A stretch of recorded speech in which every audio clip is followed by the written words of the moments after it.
I'm going to talk to you about conversion today and a conversion experience, spiritual awakening. What is that? And this is a selfish talk. So I'm a convert to the Catholic Church. I joined the church in 2007 when I was 37 years old. And since then, I've been trying to sort of figure out what this is. And so you'll see where I am at right now with both my experience as well as experience of some well-known converts. All right, so what I'm going to address is, what is conversion or spiritual awakening? Of course, this has all kinds of different meanings. A lifetime process, we can think about this in different ways, so I'll give you some context. And is rational thought enough to get there? And these questions naturally lead into the question of what is faith and why is it important?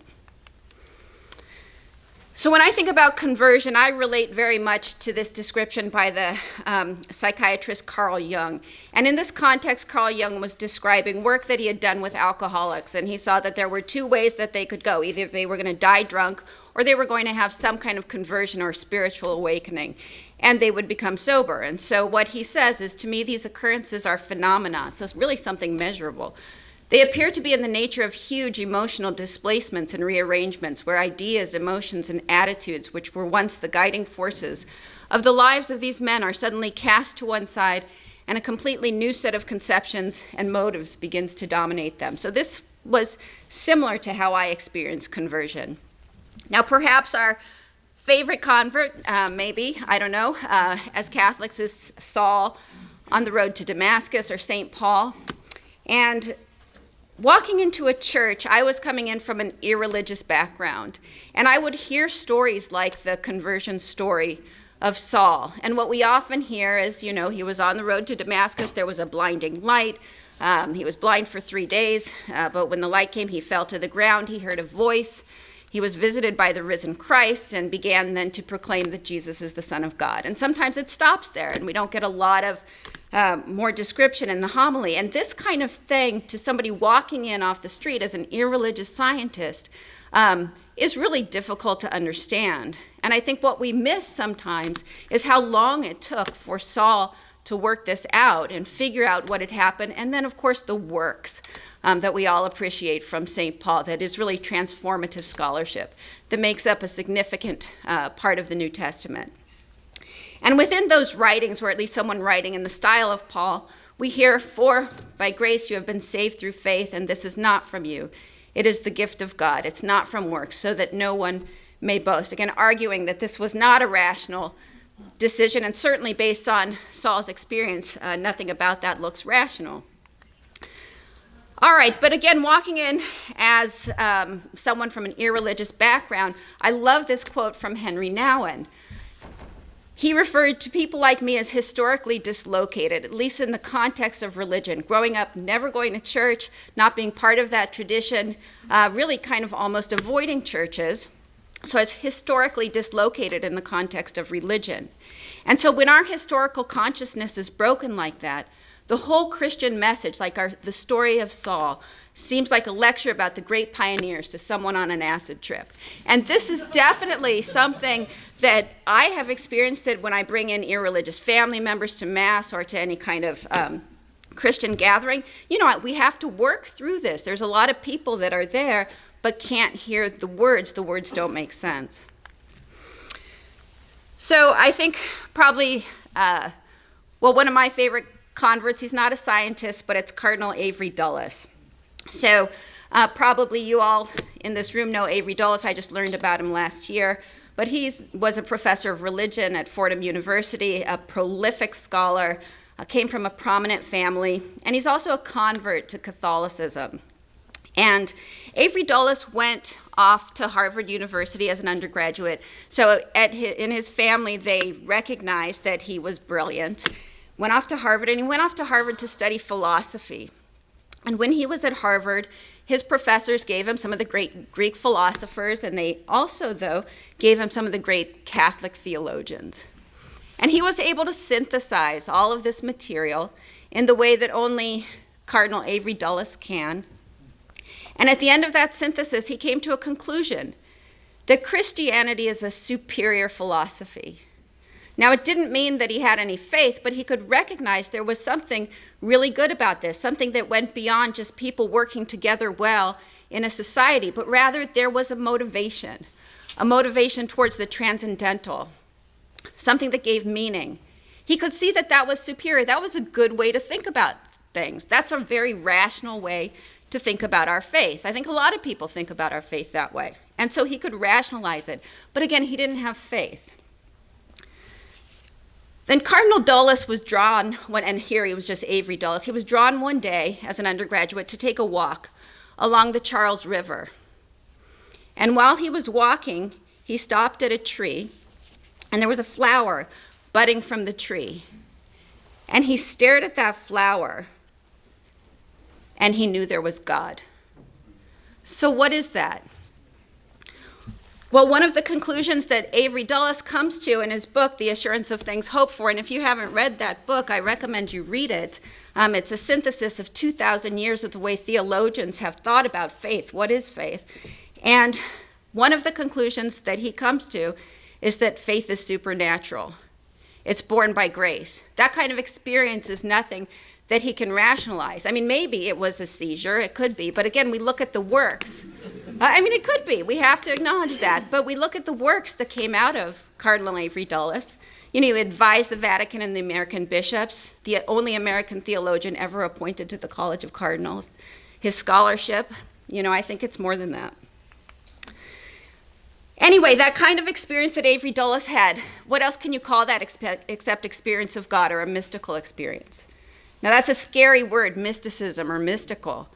My husband, who is not religious, says that if I'm going to stand up on stage and say the word mystical, I ought to reach into my pocket and toss out some glitter every time I say that, right? It conjures up that kind of thing. But, whoops, uh-oh. What happened? I know, God did not like that, right? Okay, let's see. Okay, but I really love this definition from Elizabeth Johnson, that it's this glimpse into the mystery of God. And I believe that's what Cardinal Dulles had on that day, a glimpse into the mystery of God, ever greater, ever nearer, logically flows into a path of discipleship, comprised of love of God and love of neighbor. Or in Karl Rahner's terms, mysticism and responsibility, which are inseparable. And the mysticism envisioned here is not an esoteric spirituality. Rather, it's a basic way to God in our time, when faith is stripped down to its bare essentials. Another favorite convert is Blaise Pascal. So Blaise Pascal was a prodigy, a genius, and a scientist. His subject was mathematics, probability, geometry, physics. He was an inventor. He invented the first mechanical calculator, shown there, or a picture of it. And he had an intense personal conversion, or what you might call a mystical experience. It certainly sounds that way. One night, and he called this the Night of Fire, and he memorialized this by writing up some of these words here and sewing them into his jacket pocket. And when I read about Blaise Pascal, this guy, prodigy in sciences, all the science that he was doing, but then sewed this into his pocket, God of Abraham, God of Isaac, God of Jacob, not of the philosophers and scientists, certitude, feeling, joy, peace, God of Jesus Christ, my God and your God. I just thought, this guy, I could understand this guy. So anyway, it was very comforting. After that night of fire, he left the world and retired to a monastery where he came up with some transformative scholarship. Within that, we see that he concludes that faith is a gift of God. Do not believe that we could ever call it the result of a reasoning process. So again, supporting this idea that faith is supernatural. Okay, so now I got to talk about myself a little bit and my foundation. So I come from an irreligious family of scientists. My dad was a high-energy physicist, an experimentalist, and professor at UCLA for 59 years.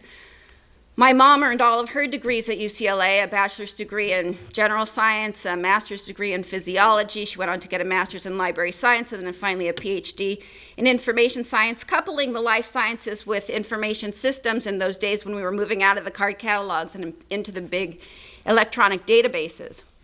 My brother and sister both studied physics as undergraduates and then engineering as graduate students. And then my sister went on to get an MBA, and now she manages engineers. My brother started a company with his PhD advisor. And I earned my PhD in biology at Notre Dame. And when I describe my family to the general public, I don't know if it stands true here too, but I like to say that we're a couple standard deviations from the mean in terms of our education. And so science was just normal for me. It was natural for me. And I'm under no illusions that this is a pretty picture. I realize we could put this in awkward family photos, but my dad was also a photographer and would line us up every year to do something like this. But anyway, so I grew up in this family of science. Science was very normal. You know, a lot of people probably in their houses sit around the table and do things like arts and crafts with their kids.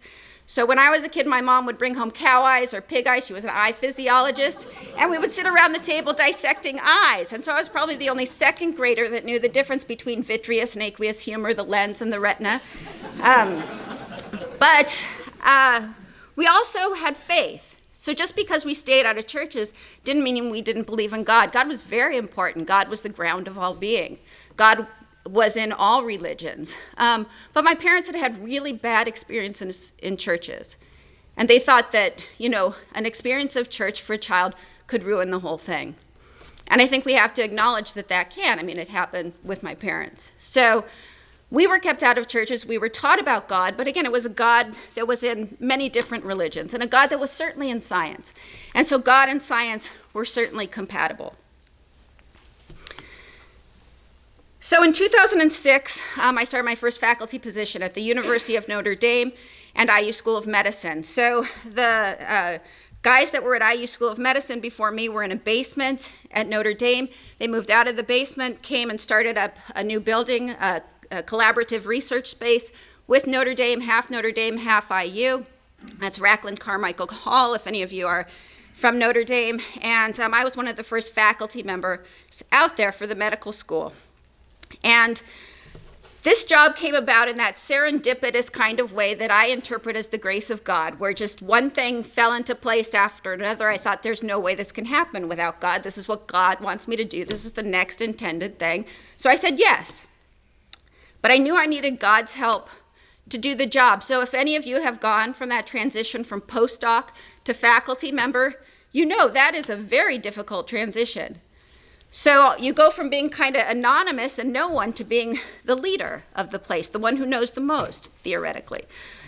And so I was going to have to equip a fancy biomedical research lab. And I swear to you, I had never even bought an appliance for my house at that point. My husband did all that. I was going to have to teach medical students. And as a biologist, the pre-med students, they're the really scary, competitive kids in your class. And I was going to have to teach the medical students, never taught before. I was going to have to write grants, support a lab, support the projects, hire a staff, manage a staff. So I was going to be responsible for both the lab and my family because we had 2 small children at this point, and my husband had agreed to stay home and take care of our kids so that I could try this. I was also going to be the only woman on faculty. And, you know, when I got there was a kind female administrative assistant who pulled me aside, put her arm around me, and just said, just a heads up, some of those guys shouldn't have come out of the basement, if you know what I mean. And so, anyway, I was facing all of this and not knowing how I was going to do this without God's help, and I thought, well, I better learn more about God. Now, I tried the Catholic Church because I came out to Notre Dame. That made sense. I knew Notre Dame was a Catholic university. But also, and I think really importantly for all of us, my scientific mentors as undergraduate, graduate student, postdoc were Catholics. And we never talked about God. We never talked about religion at all. It was all science. But the way they lived their lives with such integrity, the way they loved their families, the way they approached their science with open minds, the way they served the university, I so admired it. I wanted to be just like them. And so when I looked at those folks, I thought, and they're Catholic, that maybe Catholic isn't so bad. And so I inquired at the Catholic Church. Now, I ended up going to RCIA, that's Rite of Christian Initiation for Adults. I was sitting in this room, had no idea what I was getting myself into. And again, it was one of these things where I believe it's the grace of God that gets you into these kinds of places. But I was sitting in that room, and in walks this priest. And I don't think I'd ever met a Catholic priest before in my life. But he walks in. He's one of the most beautiful and shiniest people I've ever seen. And right off the bat, he starts teaching us on day one about evolution.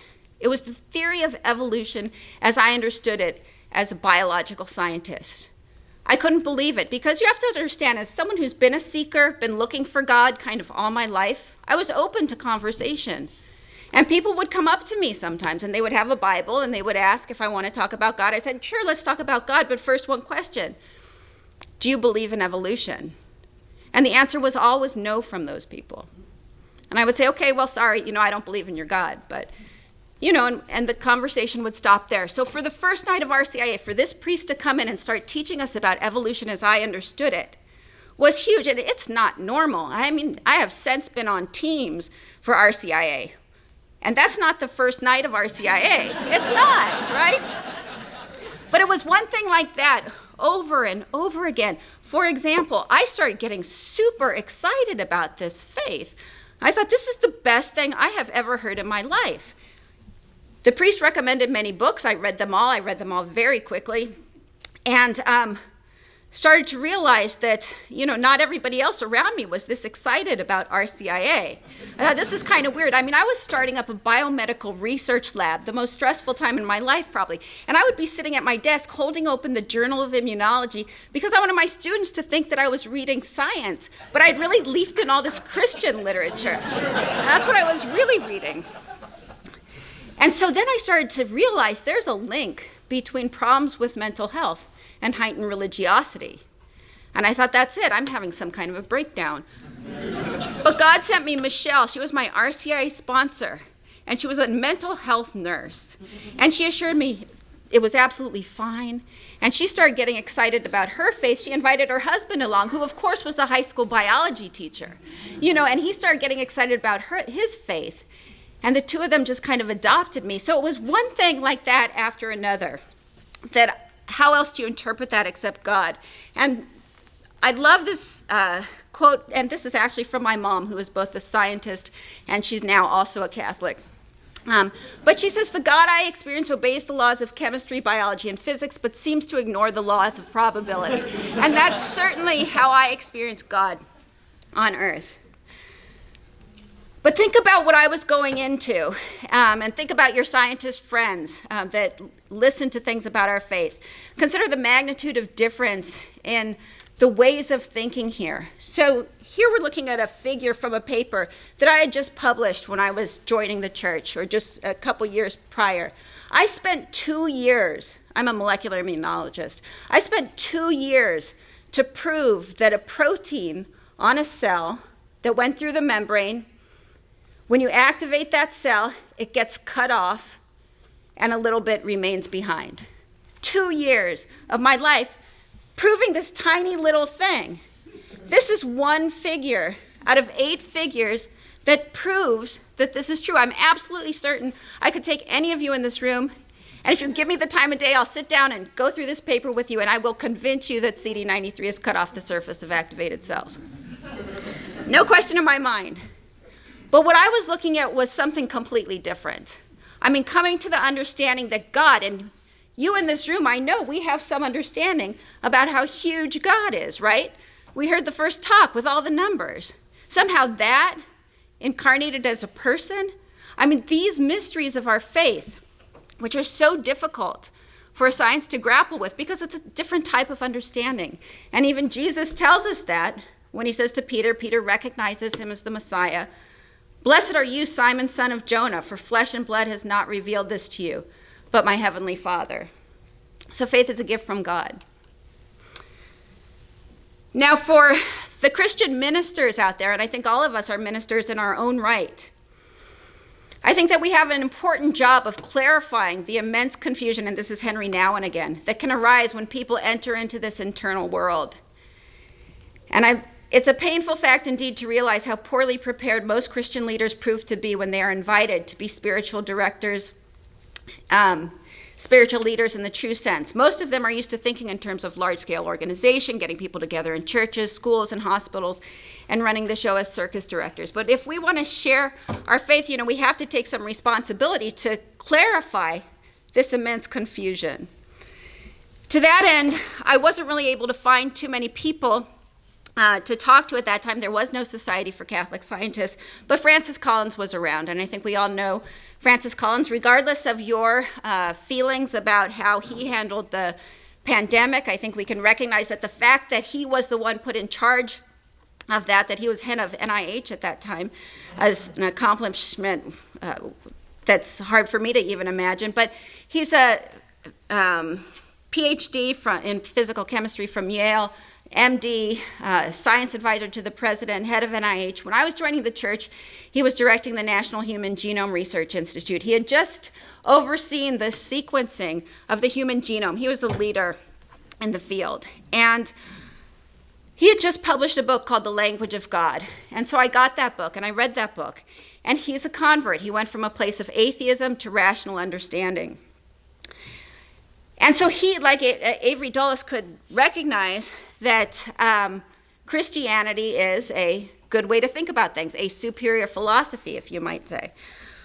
But it wasn't until he had a conversion or spiritual awakening that he had any faith. And so Francis Collins was kneeling at a waterfall in the Cascade Mountains. He was hiking, kneeled at a waterfall in the Cascade Mountains, and surrendered his life to God. He'll tell us that was the most significant experience of his life, the most significant moment. And this is a guy that has had a lot of significant moments in his life. Now, I had my Avery Dulles moment, my Francis Collins moment. It was these same feelings, certitude, feeling joy, peace. It was the most significant moment in my life. But I don't know what it was. But faith is supernatural. And it's born by grace. And 18 years later, I'm on this stage at the Society for Catholic Scientists. So there you go. Now, why is any of this important? Well, it's important because, we're losing Catholics. We're losing religion. And we're also becoming more isolated. And we know isolation is not good for physical health. Isolation is not good for mental health. We know that we have an opioid crisis here, a drug crisis in general. We know that suicide rates are increasing. My own brother's in the statistic, a beautiful, productive scientist, didn't have any faith. Faith brings us together. We learn more about God and community, and that happens in churches. And so I think we have to recognize how people are interpreting it and help to spread this message. So in conclusion, without faith, Christianity is just a superior philosophy, and it's not good enough. And in fact, I think that can cause some real damage. But faith is a gift from God. It's born by grace. You can't give it to anybody, but you can ask for it. And we shouldn't pretend that what we believe is natural. It's supernatural, and it's super confusing, and it's mystery, and we need to be able to explain that. And so we can do that. We can limit the obstacles for others, and we can set an example. I think the society is doing a beautiful job of doing that. And I know I'm short on time. We're all hungry, but they're not feeding us till 12:15 anyway, so I just want to read this quote from Avery Dulles, that faith is a natural impossibility, a miracle of grace, a sheer gift from God for which we can only ask on one's knees. Faith is not an irrational act, but it could be seen as such by those who fail to reckon with the initiatives of God. Faith is not a matter of human minds climbing up toward the divine, but of welcoming the gracious manifestation that God has given of himself.